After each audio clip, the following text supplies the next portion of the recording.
मैं आज बहुत से दुनिया में तमाम उलमाए दीन ये कह रहे हैं कि अव्वल खलीफा हज़रत सिद्दीक। मैं तमाम उलमाए दीनों को, तमाम मोमिनों को, तमाम सुन्नियों को, तमाम कलमा पढ़ने वालों को मैं ये आगाह करना चाहता हूँ, ये राज था अल्लाह का। जिस तरह अल्लाह ने सबसे पहले हजरत आदम को भेजा नबी बनाकर, सबसे पहले तो पहला नबी कौन? हजरत आदम अलैहिस्सलाम। पहला खलीफा कौन? हजरत आदम अलैहिस्सलाम। अल्लाह ने कहा मैंने अपना खलीफा बनाकर भेजा। नबी की तकलीफ कब हुई? जब अल्लाह लाश से बाहर आया, जब उसने खुद अपने जलाल से, अपने तजल्ली से, अपने जलवे से खुद देखा और उसने अपने नूर की तकलीफ की, अपनी मोहब्बत, अपने महबूब बना लिया और वो महबूब, वो नूर रख दिया। 70,000 साल बाद दिखता था। हज़रत जिब्राइल ने फरमाया मैंने 73 बार देखा और वो 73 बार देखा, 70,000 साल के बाद निकलता था एक बार। इतने सालों की, करोड़ों सालों की वो जिंदगी थी उस नूर की।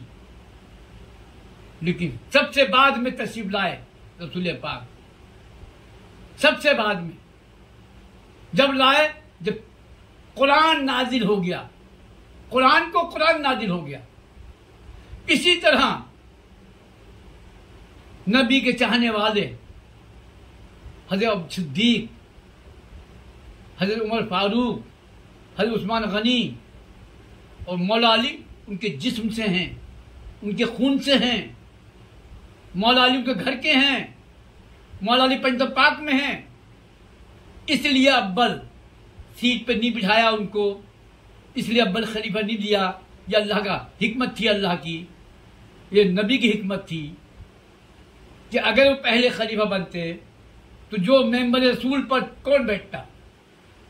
कौन था इस लायक जो मेंबर रसूल पर बैठता? कोई था? हजरत अबू बकर सिद्दीक थे क्या? हजरत उमर फारूक थे क्या? हजरत उस्मान गनी थे क्या? नहीं थे। इसलिए अल्लाह ने वो मेंबर रसूल पर बिठाना था मौला अली को। और जब मौला अली बैठे वहां तो कुछ दुश्मनों ने आकर के बात की, अरे यहाँ बैठे थे, रसूल पाक बैठते थे। तब मौला अली ने कहा तुम्हें अकल नहीं है? अरे ये तो तख्त है, ये तो मेंबर रसूल है, मैं तो रसूल पाक के कांधे पर बैठा। वही खामोश रह गया। ये खिलाफत का राज है। पहले सुन लो मुसलमानों, मौलवियों, ये राज था। लेकिन खलीफा बातिन में अव्वल वही हैं, पहले नबी वही हैं जो आखिरी नबी कह रहे हो तुम। अव्वल नबी वही हैं, अव्वल भी आखिर भी। अव्वल में नबी वही हैं, आखिर में नबी वही हैं। अव्वल में खलीफा वही हैं, आखिर में खलीफा वही हैं। जब हाथ दस्ते पाक उनके बुलंद किए तो तुम्हें मालूम नहीं है किसका ऐलान किया है, क्या क्या ऐलान किया? तो हजरत सिद्दीक ने कहा मैंने तस्लीम के लिए मौला है। ये इस तरह की बातें मैं सबसे गुजारिश करता हूं कि ना करा। और जितने भी बाबा हैं, जितने पीर हैं, जितने उलमाए दीन हैं, अगर किसी ने कत्ल का नाम लिया मौला हुसैन के बारे में, मौला अली के बारे में, या उनके बच्चों के बारे में, या सईदा करबला में जो शहीद हुए उनके बारे में, तो यकीन मानना वो जहन्नम में जाएगा, बचेगा नहीं किसी कीमत पर, क्योंकि वो उनकी बेहुरमती कर रहे हैं, बेअदबी कर रहे हैं। आज मिलिट्री पे कहीं किसी गोली लग जाए, मिलिट्री में जो जाते हैं तो शहीद कहते हैं, शहीद हो गए, और तिरंगे में लपेटते हैं उसको, शहीद हो गया, देश पर शहीद हो गया। ये नहीं कहते मर गया। और किसी कहते मर गया तो क्या आफत आ जाती है उसकी। और जो मुजस्सिम नूर हैं, जो रब के हुक्म के वजह से रब के हुक्म देखते थे, उन पे ताकत कम थी। किसी की ताकत है उन्हें शहीद कर देता, वो तो रब का हुक्म था इसलिए देखते थे। और वो हजरत जैनुल आबदीन ने वहां समझाया, उसका जवाब दिया। मतलब ये अल्लाह के हुक्म को देखते हैं, और अल्लाह का हुक्म होता है तो शहीदी भी फरमा देते हैं, और उन्होंने कहा नहीं तो वो उभर कर फेंक देते हैं। इसलिए मैं तमाम पीरों से, तमाम उलमाए दीनों से, तमाम मौलवियों से, तमाम मुफ्तियों से, तमाम अहले सैदात से, अगर अहले सैदात हो वाकई में तुम, तो अपने बड़ों की इज्जत करना सीखो। अपने बड़ों ने जो बताया उस पर अमल करो। अहले सैदात ने जो बताया उन पर अमल करो। हजरत जैनुल आबदीन ने बताया उस पर अमल करो। हजरत हसन असगरी ने बताया उस पर अमल करो। जो 12 इमाम ने बताया उस पर अमल करो। ये आज के मुल्लों पर अमल मत करो जो इतने बहकी बहकी बातें करते हैं। मैं आवाम से कह रहा हूं, कोई अफजल बता रहा है उनको, कोई यजीद का अफजल बता रहा है, कोई कुछ कह रहा है, कोई यजीद को रज़ियल्लाहु अन्हु कह रहा है, कोई मुआविया को रज़ियल्लाहु अन्हु कह रहा है। ये सब छोड़ो। मुआविया ने बड़ी दुश्मनी की है, बहुत तंग किया है लोगों ने रसूल अहले बैत को। अहले बैत के दुश्मन है वो, सब गद्दार हैं और गद्दारी की माफी नहीं हो सकती। इसलिए मैं सबसे गुजारिश करता हूं, अगर वाकई में अपने आप को सैयद कहते हो, वाकई में अगर अल्लाह ने कुछ नवाजा है, कुछ चाहते हो अल्लाह को राजी करना, तो अहले बैत का एहतराम करना सीखो, लफ्जों में अदब सीखो। शहीदा ने करबला का शहीद करने का नाम लो, शहीद का शहीद हो गए, हुक्म रब्बी था इसलिए शहीद हुए, समझे। उन्हें किसी की ताकत नहीं उन्हें मार देता। ये कत्ल उतल होने वाला नहीं है, वो नूर है, वो लाश नहीं बन सकते, वो मुर्दा नहीं हो सकते, वो जनाजा नहीं हो सकता। और कुछ लोग कहते हैं जनाजी की नमाज, वो जनाजी की नमाज, वो नमाज पढ़ना सिखाया आपको।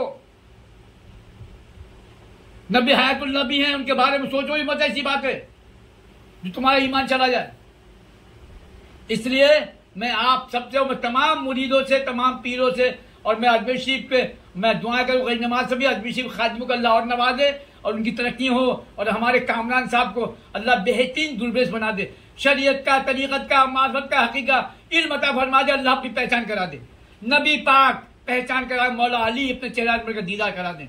हमारे सरवर चिश्ती साहब के भी सेहत अच्छे, और तमाम खादिम हमारे सलमान चिश्ती अल्लाह उनको नवाजे कि आज वो लेके चल रहे हैं, मिशन को लेके चल रहे हैं हमारे सलमान चिश्ती, अल्लाह उनको और नवाजे और ज्यादा से ज्यादा नवाजे, गई नवाज नवाजे, रसूल पाक नवाजे, परिंदा पाक नवाजे, और हम सबको हुस्न अखलाक हमारा बेहतर बनाए। बस ये यहाँ तक मुझे कहना था। मैं सबसे गुजारिश करता हूँ कि बहुत सोच समझ के लफ्ज़ इस्तेमाल करें। अहले बैत की शान में कहता कोई नाम ना लिया जाए। हाँ, शहीद किए और उनके जिस्म पाक था, जिस्म पाक की बेहरमती की जालिमों ने, वो जहन्नम में जाएंगे, तबाह बर्बाद हो गए, उनके नामो निशान नहीं है, खत्म हो गए। इसलिए उनके जिस्म पाक की जिसने बेअदबी की वो बर्बाद होगा, बचेगा नहीं, और जिसने उनकी बेहरमती की वही बर्बाद होगा। इसलिए मुसलमानों का पिट रहे हैं सब, इसलिए तबाह बर्बाद हो रहे हैं। मैं चार गुजारिश है सबसे के बाअदब हो जाए, और अगर कोई पीर, कोई उलमाए दीन मेरी बात को गलत समझता हो तो अगर अल्लाह ने ताकत दी, राब्ता कायम करे रब से, राब्ता कायम करे मदीने से, रसूल पाक से राब्ता कायम करे, गरीब नवाज से राब्ता कायम करे, गौस पाक से। अगर बहुत बड़े तुम हो गए हो तो करो, राब्ता कायम पता चल जाएगा तुम्हें क्या है। बेअदब, अल्लाह का इशारा, बाअदब बा नसीब बदल बदल नसीब, याद है आबाद है, भूल के बर्बाद है। जब मादे शिक में रूह दाखिल करता है पहले इकरार कराता है, भूल गए तुम। अदब पहले सिखाया, हमारा इस्लाम का अरकान का अदब है, सबसे इस्लाम का पहला अरकान है अदब। अदब सीखो, अदब जरूरी है, माँ का अदब, बहन का अदब, भाई का अदब, अहले बैत का बेपनाह अदब, और अपने बड़ों का अदब। अस्सलाम वालेकुम रहमतुल्लाहि व बरकातहू।